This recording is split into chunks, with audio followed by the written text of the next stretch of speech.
Coastal wood ಕಲಾವಿದರ ಮತ್ತು ತಂತ್ರಜ್ಞರ ಒಕ್ಕೂಟದ ಆಶ್ರಯದಲ್ಲಿ ತುಳು ಚಿತ್ರ ಶತೋತ್ಸವ ಕಾರ್ಯಕ್ರಮ ಮಂಗಳೂರಿನ ಕೇಂದ್ರ ಮೈದಾನದ ದಿವಂಗತ ಕೆಎನ್ ಟೇಲರ್ ವೇದಿಕೆಯಲ್ಲಿ ನಡೆಯಿತು. ಮಂಗಳೂರಿನ ಕರಾವಳಿ ಕಾಲೇಜು ಸಮೂಹ ಸಂಸ್ಥೆಗಳ ಸ್ಥಾಪಕ ಎಸ್ ಗಣೇಶ್ ರಾವ್ ಕಾರ್ಯಕ್ರಮಕ್ಕೆ ಚಾಲನೆ ನೀಡಿದರು.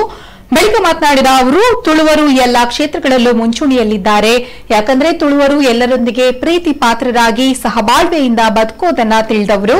ತುಳು ಚಿತ್ರರಂಗದಲ್ಲಿ ಯಾವುದೇ ಸಮಸ್ಯೆಗಳಿದ್ರೂ ಎಲ್ಲರೂ ಒಗ್ಗಟ್ಟಾಗಿ ಅದನ್ನ ವಿಮರ್ಶಿಸಿ ಬಗೆಹರಿಸಬೇಕು ಅಂತ ಹೇಳಿದ್ರು. ಬಹುಭಾಷಾ ನಟ ಸುಮಂತ್ ಅಲ್ವರ್ ಮಾತನಾಡಿ, ನಾನು ಈಗಾಗಲೇ ವಿವಿಧ ಭಾಷೆಗಳ ಚಿತ್ರರಂಗದಲ್ಲಿ ಅಭಿನಯಿಸಿದ್ದೇನೆ.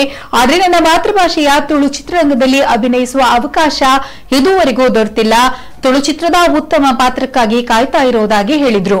ಇನ್ನು ನಟ ವಿಜಯ್ ಸೂರ್ಯ ಮಾತನಾಡಿ, 100 ಚಿತ್ರಗಳನ್ನ ಪೂರೈಸೋದು ಸಣ್ಣ ಕೆಲಸವಲ್ಲ, 100 ಸಿನಿಮಾ 1000 ಸಿನಿಮಾವಾಗಲಿ ಅಂತ ಶುಭ ಹಾರೈಸಿದ್ರು. ಇದೇ ಸಂದರ್ಭ ತುಳು ಚಿತ್ರರಂಗದ ನಿರ್ಮಾಪಕರು, ನಿರ್ದೇಶಕರು, ಕಲಾವಿದರು, ಚಿತ್ರರಂಗದ ಮಾಲಕರಿಗೆ ಮತ್ತು ತಂತ್ರಜ್ಞರನ್ನ ಗೌರವಿಸಲಾಯಿತು.